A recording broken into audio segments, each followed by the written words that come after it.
Friends, कैसे हैं आप लोग। होप यू ऑल वेल होंगे आप सभी लोग। तो दोस्तों, आज हम बात करने वाले हैं बहुत ही इंटरेस्टिंग टॉपिक जो हमारा यूक्रेन और रूस से रिलेटेड है। ये बहुत ही अंतर्राष्ट्रीय संबंध अगर ये देखा जाए तो ये बहुत ही इम्पोर्टेंट रोल प्ले करता है हमारे यूपीएससी और यूपीपीसीएस एग्ज़ामिनेशन के पॉइंट ऑफ व्यू से। दोस्तों, चलिए स्टार्ट करते हैं आज का हमारा सेशन जो हमारा है अंतर्राष्ट्रीय संबंध से।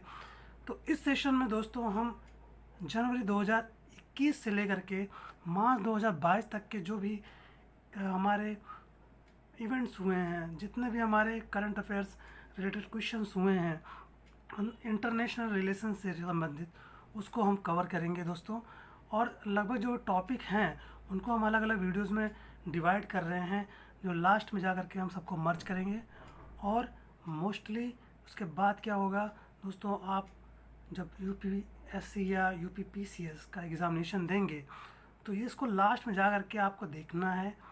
लास्ट में आप जब देख लेंगे, पहले तो अलग अलग वीडियोस आपको देखना है, एक एक करके देखते जाएंगे तो आपका करंट अफेयर्स क्या है कि रिवीजन होता जाएगा, रिलेटेड होता जाएगा।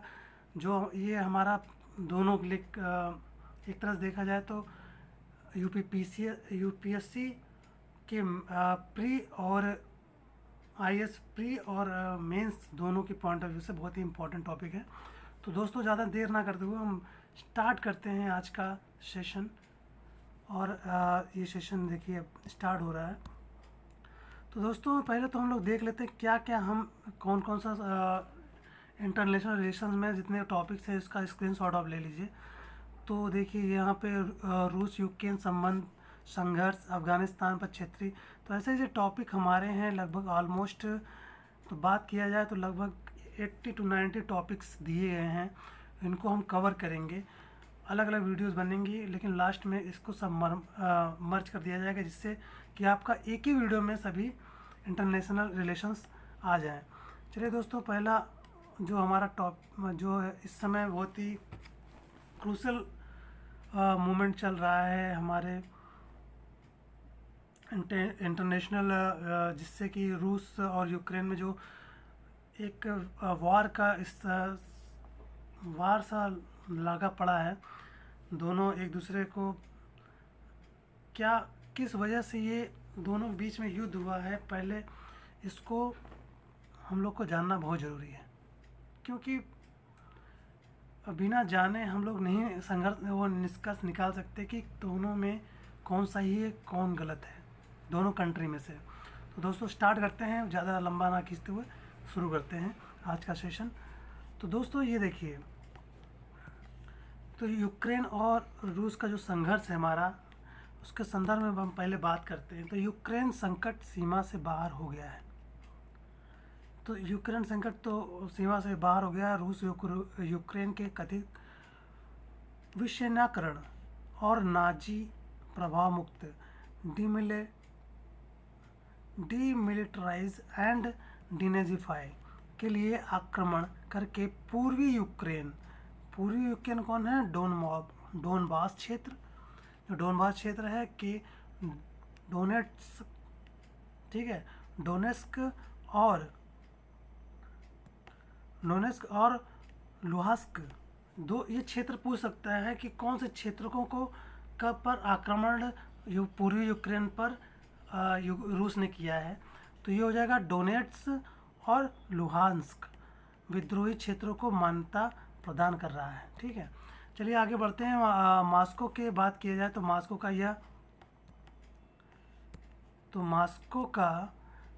का यह निर्णय यूरोप में राष्ट्रीय सीमाओं का उल्लंघन नहीं करने पर वर्ष 1975 के हेलसिंकी समझौते में व्यक्त सहमति को अस्वीकार करता है, जो वैश्विक व्यवस्था के लिए एक बड़ी चुनौती है। भारत के लिए एक और, जहां रूस उसके सैन्य उपकरणों का सबसे बड़ा एवं समय मानकों पर खरा उतरा आपूर्तिकर्ता बना रहा है। जैसे कि हम लोग जानते हैं कि भारत जो हमारे मिसाइल्स हो गए, उससे मिलिट्री जितने भी वेपन्स होते हैं, ये रूस से ही हमारा भारत लेता है। तो आपको सबको मालूम ही होना चाहिए, क्योंकि रूस हमारा बहुत ही पुराना साथी एक तरह से कहा जाए कि परमाणु क्षेत्र में और देश के विकास में क्षेत्र में बहुत ही महत्वपूर्ण योगदान रहा है रूस का हमारे साथ। वहीं अमेरिका की बात की जाए तो यूरोपीय संघ एवं यूके के भारत के महत्वपूर्ण भागीदारी है। तो अमेरिका, यूरोप संघ और यूके का भी हमारा भारत के साथ भागीदारी बना है, जिन्हें नाराज करने का खतरा नहीं उठाया जा सकता है। भारत के रणनीतिक हितों को ध्यान में रखते हुए भारत ने क्या किया है अब तक, जिस संतुलित दृष्टिकोण का पालन किया है वह उपयुक्त व्यवहारिक तरीका हो सकता है। तो भारत जो है टोटली हमारा रूस को सपोर्ट नहीं कर सकता, क्योंकि अगर एक को हम लोग सपोर्ट कर देते हैं तो बाकी जो देशों को, क्योंकि हम लोग जानते हैं कि हमारा देश जो है, भारत जो है, वसुधैव कुटुंबकम की नीति रखता है कि सबको साथ लेकर चलना चाहता है। कोई वो मतलब युद्ध की स्थिति डेवलप नहीं करना चाहता, युद्ध से बचना चाहता है। तो तो हमारा भारत क्या संघर्ष यही कर रहा है। तो संघर्ष का कारण यह है कि इसका कारण क्या है, पहले तो हमें मालूम होना चाहिए कि जो यूक्रेन और रूस के बीच में जो युद्ध चल रहा है, इसका मेन कारण क्या है, उस कारण को हम लोग को जानना चाहिए।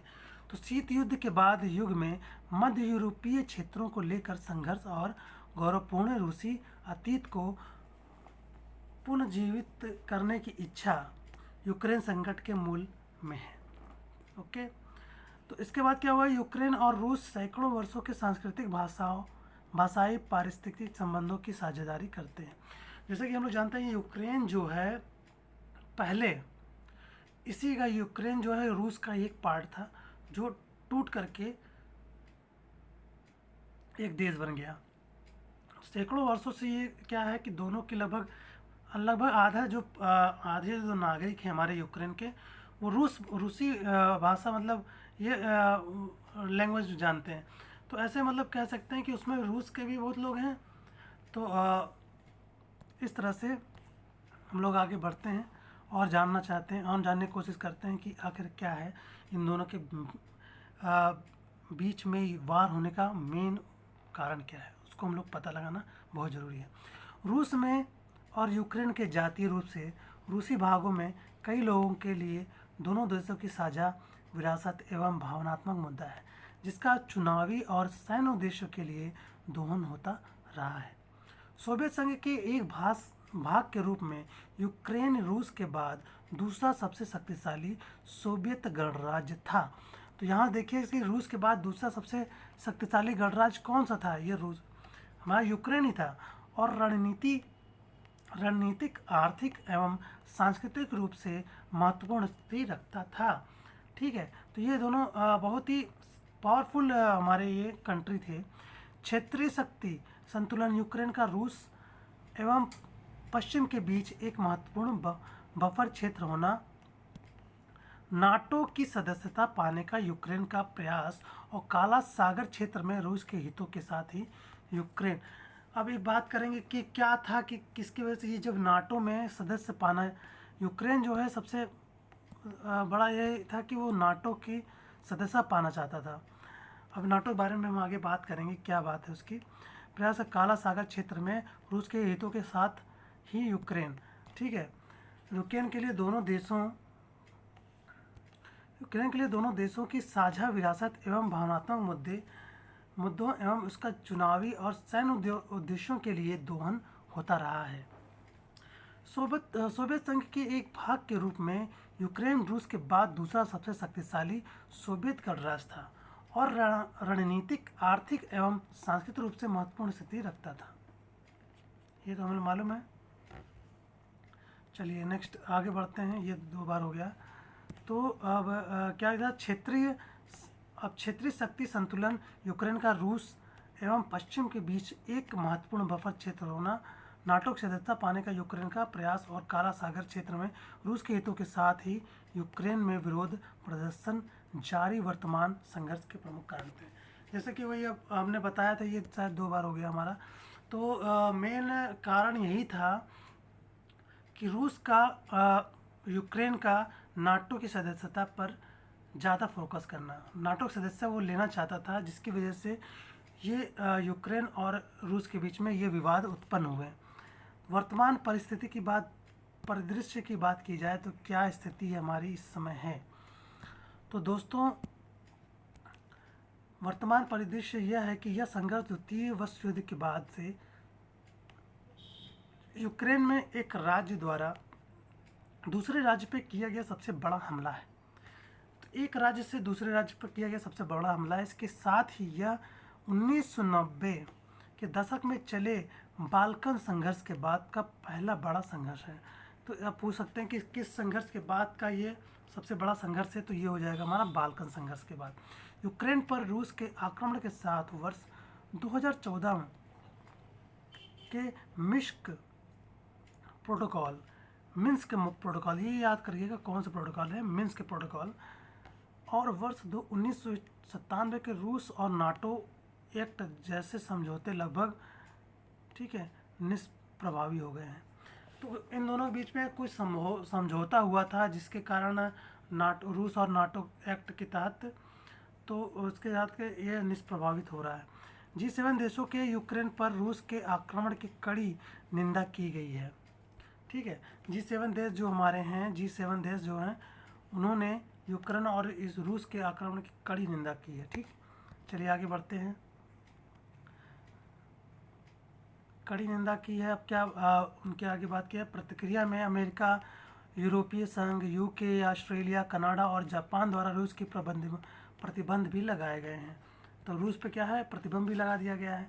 यूके हो गया, इन सब देशों ने क्या है कि रूस के साथ बहुत ही प्रतिबंध लगा दिया है आयात निर्यात पे। तो दोस्तों, चीन ने यूक्रेन पर रूस की कार्रवाई को आक्रमण कहना स्वीकार नहीं किया। ठीक है, तो चीन एक तरफ से कहता है कि जो यूक्रेन ने रूस ने जो यूक्रेन पे जो कार्रवाई आक्रमण किया है, ये एक तरह से आक्रमण नहीं है, सभी पक्षों के संयम बरतने का आग्रह किया है कि दोनों पक्ष को साथ में ले करके देखा जाए कि आखिर इसका मेन मुद्दा क्या है। तो दोनों देश अभी बात नहीं करना चाह रहे हैं। भारत पश्चिमी शक्तियों द्वारा क्रीमिया में रूस के हस्तक्षेप की निंदा करने में शामिल नहीं हुआ था और इस मुद्दे पर किसी सार्वजनिक बयान से परहेज ही किया था। तो यहाँ पे परहेज किया जा रहा है कि इन दोनों के मुद्दे को ज़्यादा आगे ना बढ़ाया जाए। ठीक है, तो अब क्या है कि यहाँ पे ये सब पढ़ना बहुत ज़रूरी है। वर्तमान मामले में भारत ने अमेरिका द्वारा प्रायोजित संयुक्त राष्ट्र सुरक्षा परिषद के प्रस्ताव, जहां यूक्रेन के विरुद्ध रूस की आक्रामकता है, का कठोर शब्दों में निंदा की गई। तो भारत ने भी मतलब रूस की निंदा की है कि मतलब ये युद्ध जरूरी नहीं है, आपने क्यों ऐसा कार्य किया है, तो निंदा किया, उसको कठोर निंदा की है। मतदान से अनुपस्थित रहने का रास्ता चुना। ठीक है, मतलब कि वहाँ पर जाके वो वोटिंग ही नहीं किया, भारत ने जा करके कोई वोट नहीं डाला। जब वहाँ पे बात की जा रही कि कौन रूस के पक्ष में है, तो वहाँ पे कोई वोटिंग नहीं डाली गई। अवसर पर भारत ने डायलॉग और डिप्लोमेसी शब्दों पर देते हुए, तो इस अवसर पर क्या किया, भारत ने एक डायलॉग और डिप्लोमेसी का शब्द का जोर दिया है, जो कहा कि संवाद ही मतभेदों एवं विवादों को दूर करने का एकमात्र उपाय है। तो कह रहे हैं कि दोनों आप मतभेद हैं, तो उनको जब तक आप संवाद नहीं करेंगे तब तक ये मतभेदों से हम लोग बाहर नहीं निकल सकते। तो और उसके अफसोस जताया कि इस मामले में कूटनीति डिप्लोमेसी का रास्ता छोड़ दिया जाए। तो वही है कि डिप्लोमेसी ना किया जाए, तो भारत का ये कहना है। भारत के अलावा संयुक्त अरब अमीरात, यूएई और चीन ने क्या किया, इसके बारे में उनका क्या प्रोस्पेक्टस है। भारत के अलावा संयुक्त अमीरात और चीन भी मतदान में भाग नहीं लिए।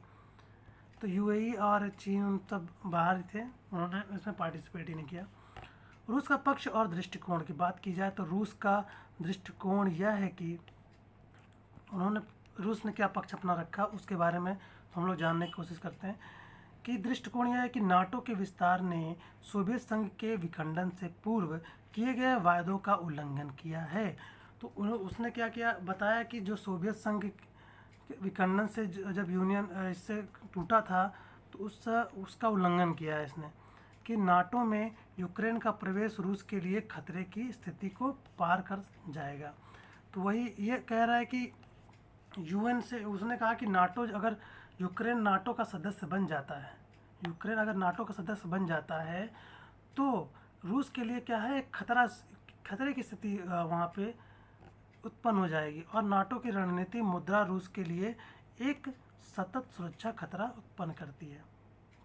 तो ये नाटो जो है उसकी सुरक्षा के लिए एक बहुत ही बड़ा मतलब एक सुरक्षा खतरा उत्पन्न करती है रणनीतिक मुद्रा रूस के। तो आगे क्या बात करता है, रूस कहता है सोवियत संघ और वार्सा संधि के विघटन के बाद भी एक राजनीतिक सैन्य गठबंधन के रूप में नाटो का विस्तार एक अमेरिकी पहल थी, जिसका उद्देश्य रणनीतिक स्वायत्तता के लिए यूरोपीय महत्वाकांक्षाओं को नियंत्रित रखना है और रूस के पुनरुत्थान का मुकाबला करना है। ठीक है, तो ये मेन उसका उद्देश्य है उसका रूस का। तो रूस क्या कह रहा है, सुरक्षा हितों और पूर्व सोवियत गणराज्यों में रूसियों के अधिकारों की रक्षा करने के आधार पर रूसी राष्ट्रपति द्वारा यूक्रेन संकट को उचित ठहराया गया है। तो इन्होंने क्या किया कि सुरक्षा के हितों के लिए अगर देखा जाए तो उन्होंने अपने सुरक्षा हितों और पूर्व सोवियत संगठन के सोवियत गणराज्यों के रूसियों के अधिकारों की रक्षा करने के आधार पर उन्होंने यूक्रेन संकट को उचित ठहराया कि ये संकट हमारे ऊपर उत्पन्न हो जाएगा। तो रूस पश्चिम से यह आश्वासन चाहता है कि आश्वासन चाहता है कि यूक्रेन को कभी भी नाटो में शामिल होने की अनुमति नहीं दी जाएगी। तो ये उसका मेन यही है कि वो नाटो का सदस्य ना बने, तो हम अपने जो सैन्य शक्ति जो भेजा है रूस ने उसको वापस ले लेगा। वर्तमान में उसे भागीदारी देश का दर्जा प्राप्त है, जिसका अर्थ यह है कि उसे भविष्य में इस सैन्य संगठन में शामिल होने का अनुमति दी जाएगी। तो अब वही है कि नाटो का वो सदस्य बनने के उसमें दस्तावेज उसने सम्मिलित कर दिया था कि जाके वो नाटो का सदस्य बन जाएगा। तो नाटो का सदस्य मतलब होता है कि नाटो बार बार आ रहा है, तो नाटो का मतलब क्या है, नाटो का सदस्य बनने से क्या है मतलब। तो नाटो का सदस्य अगर बन जाता है कोई देश, तो नाटो सदस्य में क्या हो गया, बहुत ही बड़े बड़े शक्तिशाली देश हमारे इसमें सम्मिलित हैं, जैसे अमेरिका हो गया और यूके हो गया, ये सब जितने बड़े बड़े देश हैं हमारे इसमें सम्मिलित हैं। तो इसका नाटो का उद्देश्य बात ये होती है कि मान लीजिए कि अगर नाटो का अगर कोई देश सदस्य है, उसके किसी एक देश पर उस सदस्यता के किसी एक देश पर अगर कोई मतलब आक्रमण करता है, तो बाकी जो देश हैं सब मिल करके उस जिसने आक्रमण किया है उसके खिलाफ क्या सब मिलजुल करके वो आक्रमण कर सकते हैं। तो यही सबसे बड़ा वो था कि ये सब मिल करके एक वार की स्थिति पैदा कर सकते हैं, इसलिए वो यूक्रेन को चाहता है कि वो नाटो सदस्यता ना ले और नाटो में शामिल होने की अनुमति नहीं दी जाएगी। ठीक है, अमेरिका और उसके पश्चिमी सहयोगी देश यूक्रेन को नाटो से प्रतिबंधित करने का से इनकार कर रहे हैं। ठीक है, उनका दावा यह है कि यूक्रेन एक संप्रभु देश है जो अपने स्वयं के सुरक्षा गठबंधनों को चुनने के लिए स्वतंत्र है। तो यहाँ अमेरिका अपनी एक राजनीति कर रहा है वहाँ पे कि वो अपना स्वतंत्र है, वो बनना चाहे तो बन सकता है। ठीक है, अब भारत में देखा जाए तो भारत पर इस संघर्ष का क्या प्रभाव पड़ेगा वो भी हमें जानना बहुत ज़रूरी है। भारत पर इसका क्या प्रभाव पड़ेगा, रूस यूक्रेन का संकट भारतीय घरों और व्यवसायों के लिए रसोई गैस, पेट्रोलियम, जैसा कि हम लोग जानते हैं कि पेट्रोलियम के जो ईंधन हैं हमारे रूस से ही आते हैं, निर्यात होते हैं वहाँ से। तो अन्य ईंधनों खर्चों को बढ़ा देगा, जिससे कि अगर मान लीजिए कि सीधी बात है कि वहाँ अगर युद्ध की स्थिति उत्पन्न होती है तो इन जो हमारे इकोनॉमी पे जो इफ़ेक्ट डालेगा, क्योंकि पेट्रोल डीज़ल ये सब जितने भी हमारे ईंधन हैं उनका रेट बढ़ेगा। रेट जब बढ़ेगा तो हमारे इन्फ्लेशन की स्थिति उत्पन्न हो जाएगी। देश की ऊंची कीमतों से माल ढुलाई परिवहन और लागत में भी वृद्धि होती है। तो मतलब सभी चीज़ में वृद्धि होती जा रही है। वैश्विक स्तर पर तेल की कीमतों के अधिक समय तक ऊंचे बने रहने की स्थिति में उत्पन्न तनाव मुद्रास्फीति अनुमानों के संबंध में मुद्रास्फीति जो है अनुमानों के संबंध में आरबीआई की विश्वसनीयता को प्रश्न कर सकती है, प्रश्नगत कर सकती है, जबकि इससे सरकार की बजटीय गणना विशेष रूप से राजकोषीय घाटा भी है। तो इससे क्या हो जाएगा, घाटा में की स्थिति में हमारा चला जा रहा है भारत। मतलब लगभग जो जितने भी देश हैं जो निर्यात करते हैं मतलब खनिज ईंधन जो हमारे रूस से, तो उससे बहुत ही हमारे कह सकते हैं कि उसकी मतलब स्थिति बहुत ही ख़राब होने वाली है। महंगाई बहुत चरम सीमा पे पहुंच जाएगी। सरकार की बजटीय गणना विशेष रूप से राजकोषीय घाटा भी प्रभावित हो सकते हैं। सीधी बात है, राजकोषीय घाटा भी हो रहा है। कच्चे तेल की कीमतों में उछाल से भारत के तेल आयात बिलों में तो आयात क्योंकि करता है, आयात बिलों में वृद्धि होगी और रूस के दबाव में रहने से सोने का आयात पुनः बढ़ सकता है, क्योंकि जानते हैं कि आयात करता है निर्यात कम करता है, तो आयात जो तेल कर रहा है तो उसकी कीमतों में क्या है, बढ़ोतरी हो जाएगी। रूस से भारत के पेट्रोलियम उत्पादों का आयात उसके कुल तेल आयात बिल का केवल एक अंक ही है। मतलब कि कहा जाए तो कि आयात बिल का केवल एक अंश ही है और इस प्रकार इसकी भरपाई की जा सकती है। लेकिन उर्वरकों और सूरजमुखी के तेलों के वैकल्पिक स्रोत ढूंढना इतना आसान नहीं होगा, क्योंकि हम लोग जानते हैं कि सूरजमुखी का तेल भी वहीं से उर्वरक हो गए, सूरजमुखी के तेल सब उसी से वहाँ रूस से ही आ रहा, तो हमारे पास कोई और विकल्प नहीं है। तो रूस को निर्यात भारत के कुल निर्यात का 1% से भी कम है। तो निर्यात हम लोग बहुत कम करते हैं, रूस को 1% है। लेकिन फार्मास्यूटिकल्स और चाय के निर्यात को कुछ चुनौतियों का सामना करना पड़ सकता है, जबकि CIS देश जो हमारे हैं उस शिपमेंट में भी कुछ कठिनाइयाँ आएंगी। माल ढुलाई दरों की बढ़ोतरी में, ठीक है, तो बढ़ता जा रहा है हमारा, एक तरह से कह सकते हैं कि स्थिति कुछ ज़्यादा सही नहीं होने वाली है। अगर ये युद्ध हमारा बरकरार रहता है इन दोनों के बीच में यूक्रेन, तो हम लोगों को संकट का सामना करना पड़ सकता है।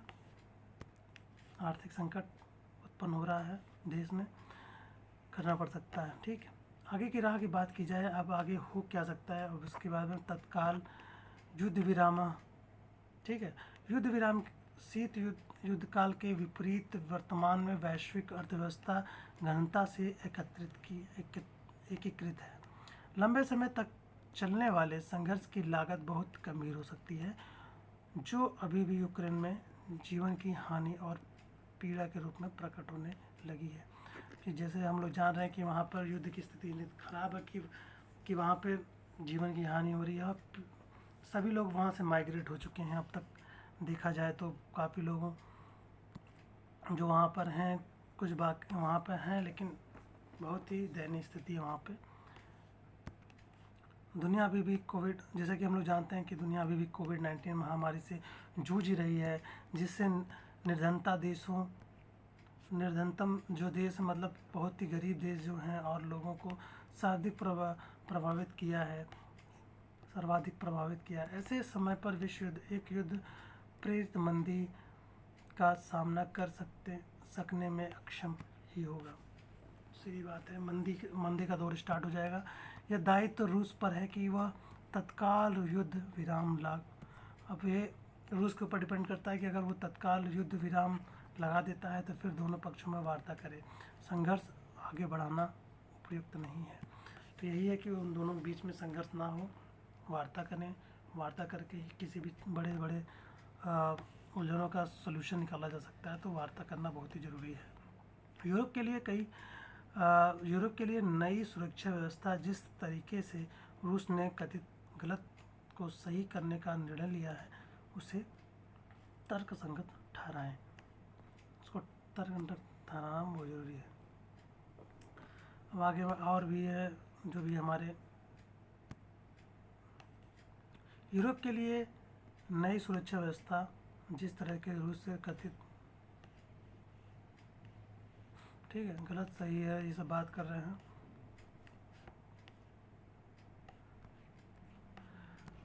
और भी बात किया जाए तो संवहनीय सुरक्षा व्यवस्था को वर्तमान वास्तविकताओं का प्रतिबिंब और महज शीत युद्ध ये सब परिणाम नहीं हो सकते हैं। तो आगे बात करते हैं हम लोग। लगता है 2 बार हमारे यहाँ पे वो हो गया है।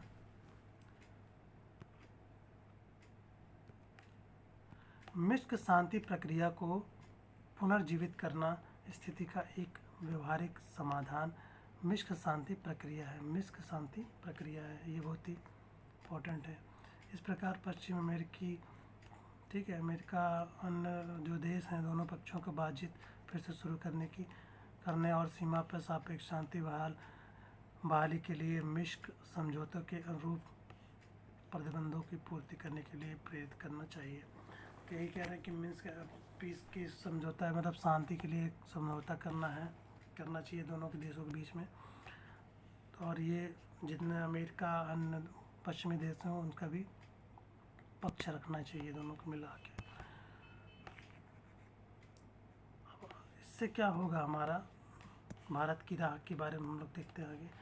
तो भारत विशेष आगे की राह क्या होगी? तो आगे की राह क्या? भू राजनीतिक पहलू। भारत को रूसी कार्रवाई के परिणाम स्वरूप उत्पन्न हुई तात्कालिक चुनौतियों का सामना करने के लिए स्वयं को तैयार करना होगा। इस अंतर्राष्ट्रीय कानून के उल्लंघन की निंदा करने के लिए एक रणनीतिक साझेदारी की ओर से दबाव और दूसरे साझेदार की वैध चिंताओं को समझने के बीच में एक संतुलन साधन होगा। वर्ष 2014 में क्रीमिया पर रूस के कब्जे से उत्पन्न संकट के दौरान भारत ने इस दबावों को कुशलता से प्रतिबंधित किया था। ठीक है, पहले भी उसने क्या है, क्रीमिया पर जाके वो कब्जा कर लिया था रूस ने। तो इन सब दबावों को कुशलता से प्रतिबंधित किया गया था भारत ने उस समय। ठीक है, आर्थिक पहलू की बात की जाए तो राजकोषीय दृष्टिकोण से सरकार जो बजट में अपने राजस्व अनुमानों को लेकर रूढ़िवादी रही है, ठीक है, के पास इस वैश्विक मंथन के बीच मुद्रास्फीति अनुमानों की कम करने के लिए घरेलू ईंधनों कारों में पूर्व क्रय कटौती करने, खपत स्तर को कम करने और भारत की नाजुक पोस्ट कोविड, ठीक है, कोविड से हम लोग तो अभी भी ग्रसित है, रिकवरी को जारी रखने का अवसर मौजूद है। तो दोस्तों, एक संतुलन दृष्टिकोण भारत रूस संबंधों के यह सुनिश्चित किया कि दिल्ली को अफगानिस्तान पर वार्ता और मध्य एशिया से पूरी तरह बाहर नहीं रखना जा सकता। ठीक है, दिल्ली को इससे वार्ता और मध्य एशिया से पूरी तरह से बाहर नहीं किया जा सकता, जबकि अमेरिका के साथ भी कुछ लाभ की स्थिति प्राप्त हुई। तो भारत की सीधी सी बात यह है कि वो चाहता है कि हम रूस की तरफ भी रहें, अमेरिका हमसे जुड़ा रहे, क्योंकि जितने भी हमारे आयात निर्यात जो होते हैं विभिन्न देशों से, जो हमारे इंटरनेशनल रिलेशंस हैं वो कायम रहें। इसके साथ ही अमेरिका, यूरोपीय संघ और यूके के सभी महत्वपूर्ण भागीदार हैं और उनमें से प्रत्येक के साथ तथा समान रूप से पश्चिमी विश्व के साथ हमारा भारत के संबंध किसी घटना या विषय तक सीमित नहीं है। दोस्तों, ये बात की जाए तो यही है कि हम लोगों को दिल्ली को यह ध्यान में रखते हुए कि किसी भी देश की क्षेत्रीय संप्रभुता के उल्लंघन का कोई औचित्य नहीं है, सभी पक्षों से बातचीत जारी रखनी चाहिए, अपने सभी भागीदारों के साथ संलग्न बने रहना चाहिए। भारत को दबाव बनाने वाले देशों के समक्ष यह भी स्पष्ट कर देना चाहिए कि हमारे साथ या हमारे विरुद्ध, विथ यस विद अस और अगेंस्ट का फार्मूला संवाद परक नहीं माना जा सकता। एक के साथ हम लोग रह नहीं सकते, सबको साथ में लेकर चलना है।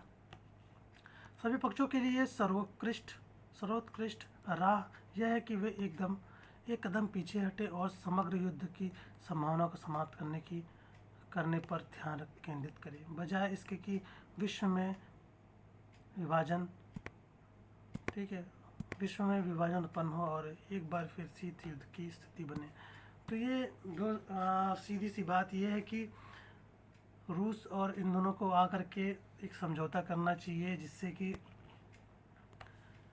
जो ये स्थिति जो पैदा हुई है, वार की स्थिति चल रही है लगभग लगातार, अभी तक लगभग 1.5-2 महीने होने वाले हैं। 2 महीने के अंदर यूक्रेन का तो पूरा एकदम तबाही मच चुकी है, वहाँ पे स्थिति इतनी ख़राब है वहाँ पे।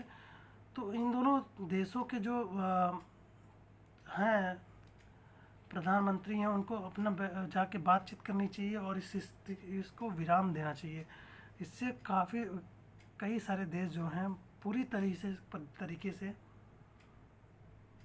अब एक बात कर लेते हैं, बगल में ही हमारी स्थिति देख ही रहे हैं उसकी, जो हमारा नीचे देश है जो श्रीलंका की स्थिति देखिए, बहुत ही ख़राब स्थिति में है। तो ऐसे ही बहुत सारे देश हैं जो स्थिति, उनके जो गरीब देश हैं वो बहुत ही पीछे चले जा रहे हैं और उनकी आर्थिक स्थिति ख़राब होती चली जा रही है। तो दोस्तों, इसका निष्कर्ष यही निकला कि दोनों को बैठना चाहिए, अपने बात करें, और ऐसे इंटरनेशनल युद्ध लड़ने से मतलब कोई देश बढ़ता नहीं है और बहुत ही ज़्यादा पीछे चला जाता है। तो दोस्तों, ये था हमारा वीडियो, आपको कैसा लगा इस पर कमेंट करें, और कुछ अगर यहाँ पर अगर लग रहा हो कि सही नहीं है तो आप कुछ हमें बताएं। चलिए ठीक है, तो दोस्तों आप इस वीडियो को देखते रहिएगा और आगे भी इस तरह के वीडियो आते रहेंगे। चलिए मिलते हैं नेक्स्ट वीडियो में, तब तक के लिए जय हिंद, वंदे मातरम।